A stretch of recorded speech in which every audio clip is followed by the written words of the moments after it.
Bismillahirrahmanirrahim. Assalamualaikum warahmatullahi wabarakatuh. Jumpa lagi pada kesempatan yang berbahagia ini meskipun secara virtual. Puji syukur kehadirat Allah Subhanahu wa taala atas nikmatnya serta salam kepada Nabiullah Rasulullah Muhammad sallallahu alaihi wasallam. Pada sesi kali ini kita akan membahas tentang desain penelitian kualitatif untuk kelompok studi tokoh.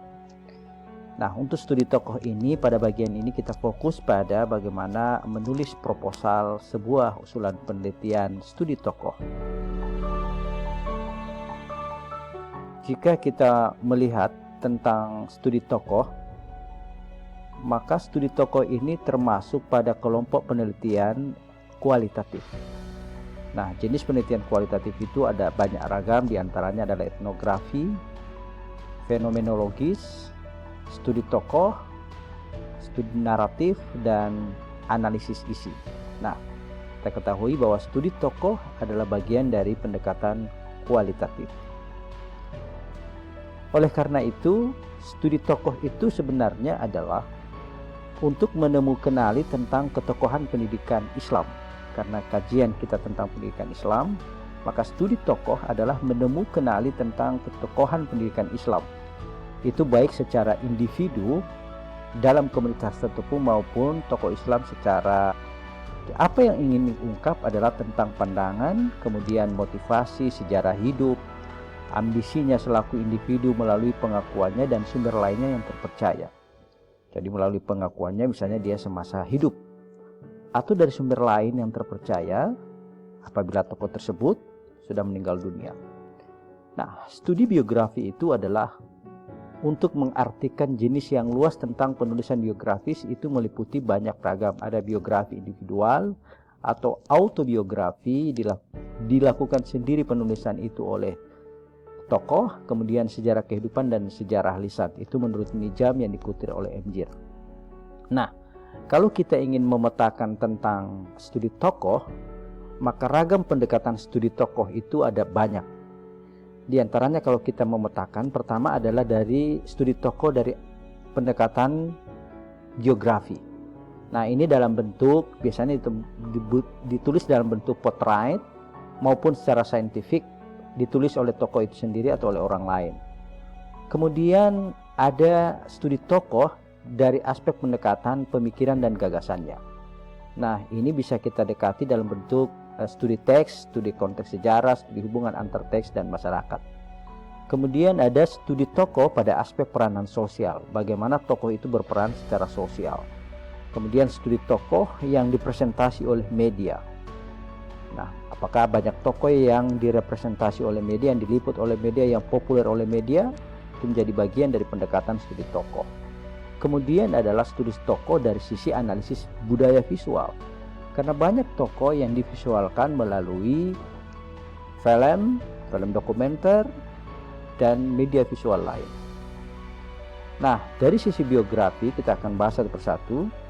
Dari sisi biografi kita melihat bahwa biografi itu teknik penyajiannya ada dua. Ada yang sistem portrait dan scientific.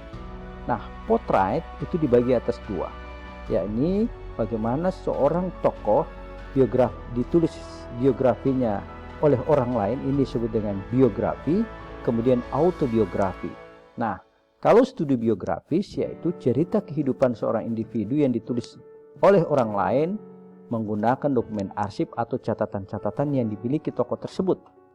Nah, subjek biografis ini mungkin masih hidup dan mungkin pula sudah meninggal. Jadi studi biografi itu ditulis oleh orang lain.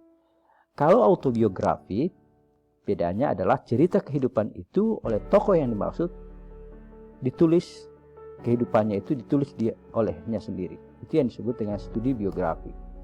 Nah, dari sisi pendekatan pemikiran dan gagasan tokoh, studi tokoh itu dapat kita lakukan melalui studi teks, kemudian melalui studi konteks sejarah, maupun studi hubungan teks dengan masyarakat. Ini sebagaimana kita bisa baca di bukunya Kunto Wijaya, Metodologi Sejarah. Nah, teknik analisis untuk studi tokoh dalam aspek pemikiran dan gagasan, kita bisa melakukan analisis teks maupun analisis kualitatif deskriptif. Ini standar metodologi penelitian sosial. dalam aspek peranan sosial tokoh juga bisa dapat diteliti. Nah, apa yang bisa diteliti ini analisis aktivis seseorang tokoh di tengah-tengah masyarakat. Ini terutama dengan transformasi dan perubahan sosial. Nah, tokoh yang dipilih dalam studi ini adalah mereka yang menjadi pemimpin, penggerak massa, dan tokoh-tokoh karismatik yang memiliki pengaruh terhadap kehidupan masyarakat. Itu dari aspek peranan sosial tokoh. Nah, teknik analisisnya kita bisa menggunakan teknik analisis kualitatif deskriptif. Ini sebuah standar penelitian kualitatif dalam penelitian sosial. Nah, ada juga pendekatan studi tokoh dalam aspek presentasi media. Jadi ada tokoh yang dipresentasi media. Nah, tokoh-tokoh yang dapat dikaji dalam konteks ini adalah tokoh-tokoh yang populer, yang sering diliput oleh media massa, baik cetak maupun elektronik. Baik tokoh yang berprofesi sebagai politisi, agamawan, ekonom, artis, selebriti, budayawan, birokrat, aktivis, akademisi, cendekiawan, dan lainnya. Nah, di kita yang tokoh yang paling fundamental misalnya Habib Rizik Syihab, kemudian tokoh UAS, kemudian tokoh Jeffrey Al-Bukhari dan sebagainya, yang paling banyak diliput media, dan banyak tokoh lain. Nah, teknik analisisnya misalnya kita menggunakan analisis tekstual, kita bisa menggunakan analisis naratif, analisis framing, analisis semiotika, dan analisis wacana. Nah, kemudian bagian yang terakhir dari pendekatan analisis studi tokoh adalah analisis budaya visual. Nah, studi tokoh juga bisa dilihat menggunakan studi analisis budaya atau yang disebut dengan visual culture. Nah, analisis ini bisa kita lihat dalam analisis film, baik itu gambar bergerak untuk tokoh-tokoh yang ditampilkan dalam fotografi, lukisan, painting, gambar drawing, patung, sculpture, komik, karikatur, mozaik art, tayangan visual film atau film dokumenter lainnya. Sang kiai misalnya, kemudian tokoh-tokoh fenomenal lain di level nasional maupun internasional yang patut untuk bisa kita lihat. Ini merupakan bagian studi tokoh dalam aspek pendekatan analisis budaya sosial. Nah, teknik analisisnya kita bisa menggunakan analisis teks, analisis naratif, analisis framing, analisis semiotika, dan analisis wacana. Nah, secara lokal misalnya kita ingin meneliti tokoh lokal, karena dalam konteks pendidikan Islam lokal kita bisa mengenal beberapa tokoh berikut ini. Ada Bapak Kiai Haji Adam Jakaria, Kiai Haji Ayer Molo'u, Kiai Haji Amran Ka'u, Kiai Haji Abdul Ghafir Nawawi, almarhum, dan siapa lagi? Semuanya udah almarhum. Nah, ini mereka tokoh-tokoh pendidikan lokal ini yang juga pendiri pondok pesantren, kita bisa lihat dari sisi autobiografinya, biografinya, dari kajian pemikiran dan gagasannya, bagaimana peran sosialnya, atau dalam aspek informasi media dan budaya visual. Ini kita bisa melihat. Nah, selanjutnya kita akan bisa melihat pertanyaannya, pada kelompok mana studi tokoh yang saudara akan lakukan? Apakah studi biografi tokoh, atau akan melihat tokoh itu dalam studi pemikirannya, atau akan melihat dari peranan sosialnya, atau akan melihat dari sisi presentasi media dan budaya visual? Silakan kita identifikasi jika Anda sudah menemukan tokoh yang Anda maksud. Nah, tentunya tidak semua tokoh atau orang yang kita lakukan studi tokoh. Ada beberapa kriteria.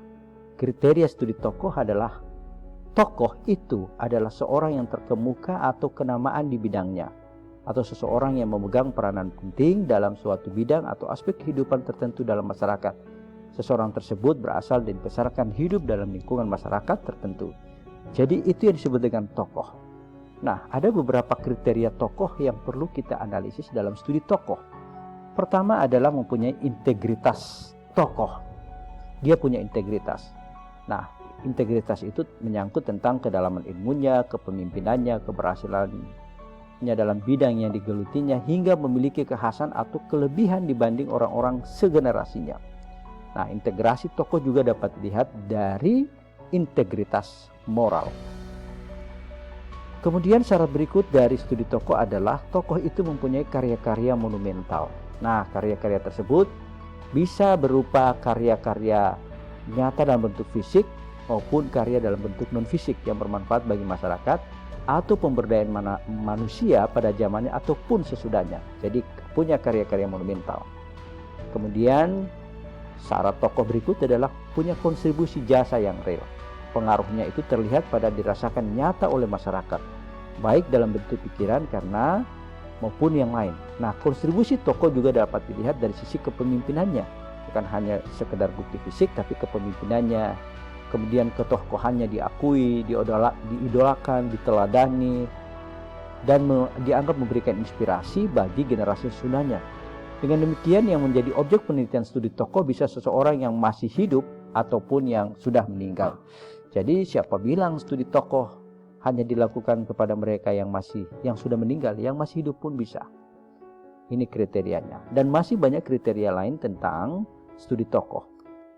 Berikutnya adalah tujuan studi tokoh itu, diantaranya kita melakukan inventarisasi secara mendalam tentang pemikiran tokoh, kita melakukan evaluasi kritis terhadap siapa tokoh itu, lalu kita melakukan sintesis, yakni menyusun sintesis dengan menyimpan semua unsur yang sesuai dan menyisihkan segala sesuatu yang tidak sesuai. Itu kegunaan dari studi tokoh. Nah, bagaimana menulis proposal penelitian studi tokoh ini? Kita ada beberapa bagian-bagian penting dalam menulis proposal. Nah, ini akan dijelaskan pada bagian-bagian yang lebih rinci pada penjelasan video-video selanjutnya. Pertama, kita akan melihat merumuskan masalah, kemudian kita menulis kajian pustaka, kemudian kita akan memilih cerdas, memilih metode, lalu outline dan karya tulis. Nah, latar belakang masalah itu pendahuluan itu terdiri dari latar belakang masalah, fokus dan subfokus. Kita akan merumuskan rumusan masalah dan kegunaan penelitian. Nah, pada bagian yang lain, pada bab 2, kajian pustaka, kita akan membahas tentang deskripsi konseptual fokus dan subfokus. Kemudian membahas tentang kajian penelitian yang relevan, dan yang berikut adalah kerangka berpikir. Kemudian pada bab 3 tentang pendekatan dan metode, tempat dan waktu, data dan sumber data, kemudian teknik pengumpulan data, teknik analisis data, dan teknik pemeriksaan keabsahan data. Nah, bagian-bagian ini akan dijelaskan secara rinci pada aspek-aspek menyusun kajian teoritik, menyusun latar belakang masalah, pemilihan metodologi. Nah, begitu juga teknik analisis data, kemudian pemeriksaan keabsahan data. Nah, lampiran-lampiran dalam penyusunan proposal biasanya akan terdiri dari pedoman observasi serta pedoman wawancara. Adapun catatan lapangan, hasil wawancara, catatan lapangan, hasil observasi serta analisis data itu akan menjadi bagian lampiran setelah kita menemukan dan menyajikan hasil penelitian kita. Nah, daftar pustaka contohnya kita akan urai sesuai dengan apa yang kita sudah tulis di proposal, dan di dalamnya itu akan terbagi daftar pustaka yang bersumber dari buku, dari sumber outline yang online dan undang-undang serta sumber lain yang relevan. Jangan lupa pada bagian terakhir kita akan menyajikan tentang outline penelitian. Outline penelitian itu adalah bagian yang menjelaskan secara keseluruhan bagaimana Anda memulai penelitian, apa isinya, lalu bagaimana hasilnya. Ini akan disajikan dalam outline skripsi sebagaimana dicontoh. Jadi tidak hanya sekedar pada bagian pendahuluan hingga metodologi, tetapi juga menyajikan bagaimana rancangan hasil penelitian, kesimpulan, dan lampiran-lampiran apa yang dibutuhkan dalam penelitian, penyusunan penelitian nanti. Ayo, mari kita periksa kembali sebelum Anda mengajukan proposal saudara. Pertama, apakah proposal saudara mempunyai latar belakang dan rumusan masalah yang jelas? Kemudian, apakah terdapat kajian teoritik, ada kajian penelitian yang relevan, dan ada kerangka berpikir? Atau apakah ada memiliki metode penelitian yang jelas? Kemudian ada daftar pustaka? Lalu apakah memiliki lampiran dan outline skripsinya? Itu bagian-bagian yang perlu kita periksa dalam penyusunan proposal penelitian studi tokoh. Mudah-mudahan ketika Anda melakukan pemeriksaan secara saksama dan Anda penuhi, insya Allah kita akan jumpa lagi pada bagian-bagian yang lebih rinci tentang bagian-bagian penyusunan proposal. Sampai jumpa pada bagian kedua tentang bagaimana menulis latar belakang penelitian studi tokoh. Terima kasih atas segala perhatian. Mohon maaf atas segala kekurangan. Wabillahi taufiq wal hidayah. Wassalamualaikum warahmatullahi wabarakatuh.